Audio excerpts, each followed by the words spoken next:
एखादा व्यक्ती जेव्हा मद्य किंवा दारू पितो तेव्हा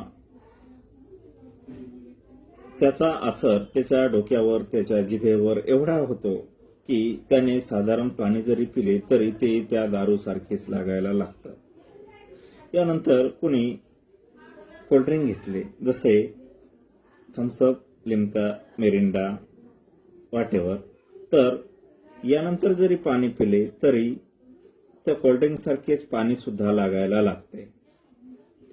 याच सोबत आपण मोबाईलवर जे कोणते कंटेंट बघतो, चित्रपट बघतो, तर तो चित्रपट जवळपास 3 तासाचा असतो. तर 3 तासाचा चित्रपट हा आपल्या डोक्यावर 24 घंट्यापर्यंत राज्य करत असतो किंवा डोक्यामध्ये तेच चक्र हे सतत चालू असतं. म्हणून नेमकं आपण काय बघायचं हे खूप महत्वाचं असतं आणि यानुसारच आपलं व्यक्तिमत्व बनत असतं.